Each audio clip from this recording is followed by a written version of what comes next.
Ya. Assalamualaikum warahmatullahi wabarakatuh. Halo semuanya, kembali lagi dengan saya Sayyidah Sadila Al-Mujadid. Di sini saya akan sedikit menjelaskan terkait asumsi penelitian dan masih berkaitan dengan video lainnya, yaitu uji reliabilitas. Nah, sebelum itu video ini dibuat untuk memenuhi tugas mata kuliah metodologi penelitian kuantitatif. Tanpa menunggu waktu lama, mari kita masuk ke bagian yang pertama, yakni terkait asumsi penelitian. Asumsi penelitian itu biasanya ada sebelum kita melakukan uji parametrik. Tujuannya apa? Tujuannya untuk memastikan bahwa jenis atau teknik analisis yang kita lakukan itu bisa kita terapkan pada data tersebut. Nah, secara umum asumsi dalam penelitian sebelum melakukan uji parametrik itu terbagi menjadi dua jenis, yakni asumsi normalitas dan juga asumsi homogenitas. Asumsi normalitas berlaku ketika data itu terdistribusi secara normal, sedangkan asumsi homogenitas dilakukan untuk mengidentifikasi persamaan dari variansi dua data sampel atau lebih. Selanjutnya adalah uji reliabilitas. Nah, uji reliabilitas itu digunakan untuk apa sih? Jadi, uji reliabilitas itu digunakan ketika bisa kita katakan untuk menguji apakah instrumen itu menghasilkan data yang selalu sama terlepas dari berapa kali pun dilakukan pengukuran. Bagaimana cara melakukan uji reliabilitas? Nah, secara umum ada tiga metode yang bisa kita lakukan. Yang pertama adalah dengan tes retest reliability. Jadi, ini merupakan suatu metode untuk mengujikan satu instrumen kepada subjek atau responden sebanyak 2 kali. Nah, cara menghitungnya bisa dilihat ya pada layar. Selanjutnya, bagaimana sih dari hasil perhitungan itu kita bisa menentukan apakah data itu reliable atau tidak. Nah, koefisien korelasi dapat dikatakan signifikan jika R hitung yang kita dapatkan dari data tadi lebih besar dibandingkan dengan R tabelnya. Akan tetapi, tes retest reliability ini memiliki kendala yang cukup besar, yakni interval waktu dari kedua pengujian ini sangat penting. Kenapa? Apabila dilakukan terlalu dekat, dikhawatirkan nanti responden masih terpengaruh atau masih mengingat jenis soal yang sebelumnya. Tapi apabila dilakukannya dengan jarak yang terlalu jauh, dikhawatirkan responden sudah mendapatkan pengetahuan-pengetahuan baru yang mana bisa mempengaruhi hasil dari penelitian. Seperti itu. Selanjutnya adalah alternate forms reliability. Nah, di alternate forms reliability ini adalah suatu metode yang digunakan dengan melakukan percobaan instrumen-instrumen yang berbeda, tapi dinyatakan bahwa minimal dua set instrumen ini masih ekuivalen. Instrumen dapat dikatakan reliable adalah ketika koefisien korelasinya menunjukkan hasil yang positif dan juga signifikan. Selanjutnya adalah internal konsistensi. Sebenarnya di internal konsistensi ini ada beberapa metode yang bisa kita gunakan. Akan tetapi yang paling umum digunakan oleh para peneliti adalah Cronbach alpha atau alpha Cronbach. Nah, rumus untuk Cronbach alpha bisa dilihat pada layar berikut.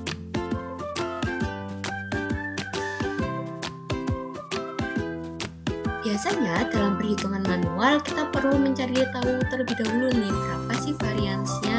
Nah, variansi ini bisa kita lihat dari variansi setiap item serta variansi total, di mana rumusnya juga sudah tertera pada layar.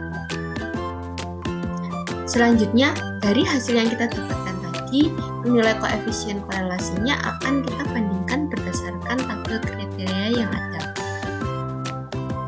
Selanjutnya adalah studi kasus. Data penelitian ini saya ambil dari hasil penelitian yang dilakukan oleh Mutaharo dengan judul Pengaruh Model Pembelajaran Berdasarkan Masalah atau Problem Based Learning terhadap hasil belajar fisika siswa. Nah, dari hasil validitas atau uji validitas yang dilakukan, ternyata 12 butir soal dinyatakan valid, sehingga 12 butir soal inilah yang akan kita lakukan uji reliabilitas terhadapnya.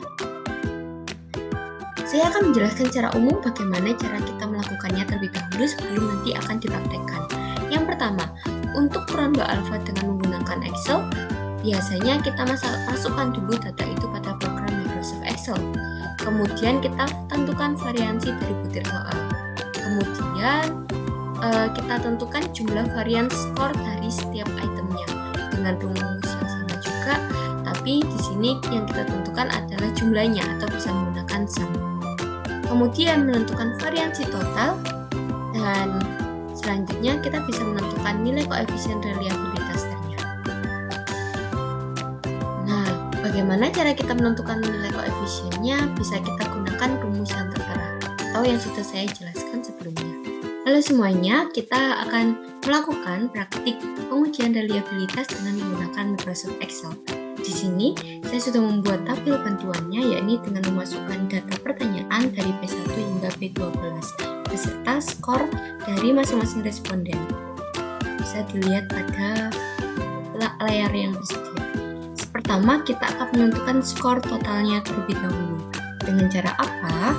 Kita bisa menentukan skor totalnya dengan menggunakan sama dengan sum. Kemudian kita pilih range yang mau kita tentukan totalnya. Nah, seperti ini. Selanjutnya, untuk responden lainnya tinggal kita drag ke arah bawah. Nah, maka secara otomatis datanya akan keluar. Selanjutnya, kita tentukan dulu varians dari butir soal. Caranya bagaimana?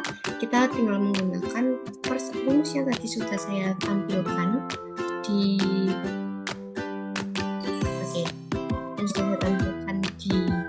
dalam Excel di dalam PowerPoint, yakni var. Kemudian kita drag untuk pertanyaan nomor 1 dari atas sampai bawah seperti ini. Maka nanti akan keluar varians dari butir soalnya. Selanjutnya kita tinggal men-drag ini ke arah kanan. Maka varians dari setiap butir soal untuk pertanyaan 1 sampai 12 akan ditemukan. Selanjutnya kita menentukan jumlah varians skor setiap item. Maka di sini yang dimaksud adalah jumlah dari varians yang tadi sudah kita cari. Sehingga tinggal kita jumlahkan. Nah, didapatkan hasil sekian. Di bagian bawah ini ada varians total. Varians total itu adalah varians dari total skor setiap responden pada semua butir soal. Sehingga di sini cara kita menentukannya adalah dengan cara sama dengan var tetap. Nah, tapi yang kita tentukan variansnya adalah ini dia.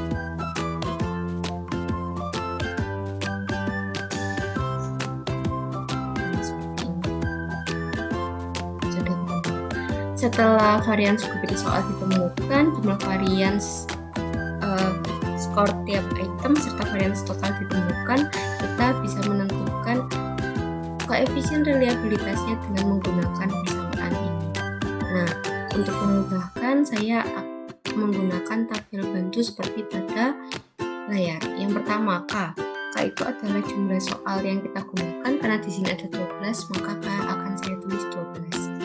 Selanjutnya ada K dibagi K-1. Nah, ini bisa langsung saja menggunakan 12 dibagi 12 atau apabila teman-teman mau bisa juga dengan menggunakan cara seperti yang saya lakukan ini.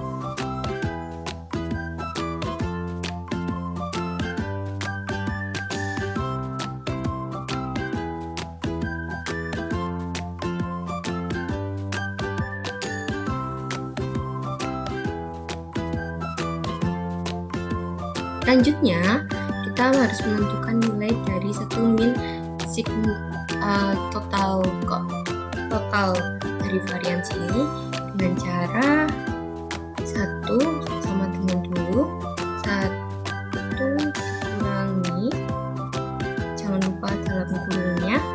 Ini yang pertama ditentukan adalah yang terletak di sini. Nah, jumlah varians dari skor tiap item dibagi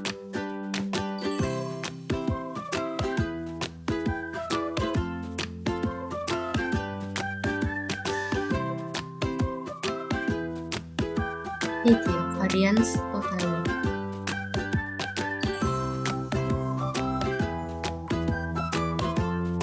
Dibagi C41. Nah, seperti ini. Kita tinggal tutup, kemudian nanti akan keluar nilainya, yakni 0,747. Selanjutnya kita tentukan koefisien reliabilitasnya dengan cara langsung saja, karena koefisien reliabilitas merupakan perkalian antara kolom ini K per K-1 dikali dengan yang ini, maka kita langsung saja R3 dikali dengan, untuk perkalian kita gunakan bintang, dengan R4. Nah, jadi kita dapatkan koefisien reliabilitasnya adalah 0,815. Sekian. Kemudian untuk menggunakan SPSS, di sini ada cara langkahnya secara umum relatif mudah karena kita sudah menggunakan bantuan dari program SPSS. Jadi untuk memudahkan kita dalam input, pertama siapkan dulu ya datanya dalam bentuk Excel. Kemudian jalankan program SPSS dan pilih variabel view di bagian bawah. Kemudian kita bisa input datanya disesuaikan dengan pertanyaan yang ada pada instrumen. Nah, disinilah nanti kita akan tahu pertanyaan mana sih yang kita masukkan dengan kita merubah nama pada variabel view-nya. Untuk lebih jelasnya akan saya tunjukkan nanti melalui grafik.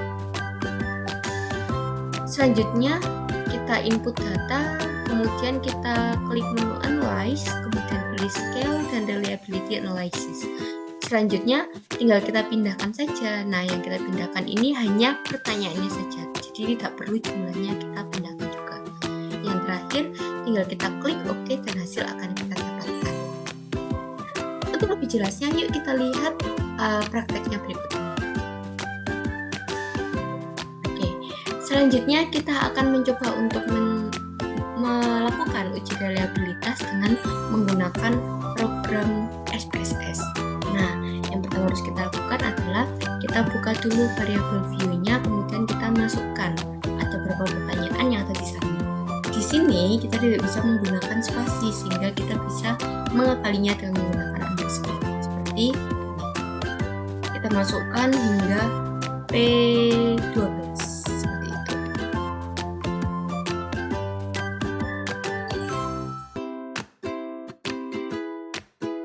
Nah, selanjutnya kita tinggal buka data view dan di sini bisa teman-teman lihat semuanya sudah berubah menjadi sesuai dengan variabel yang kita masukkan.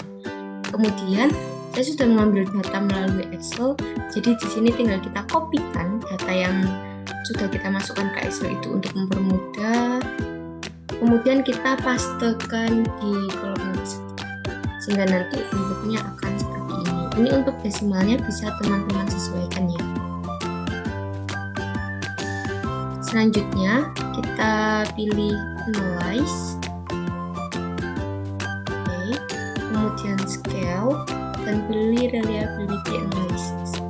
Ini kita masukkan semua kecuali yang jumlah, jadi yang kita masukkan hanya pertanyaannya saja. Masukkan seperti ini, kemudian kita OK. Nanti secara otomatis akan keluar nilai gelombang alfanya adalah 0,815 yang mana sama seperti hasil SPSS yang kita lakukan tadi. Baik, sekian penjelasan dari saya, semoga bermanfaat bagi teman-teman semuanya. Jangan lupa klik like, subscribe, dan silakan tinggalkan komentar apabila ada pertanyaan. Terima kasih. Wassalamualaikum warahmatullahi wabarakatuh. Dadah semuanya.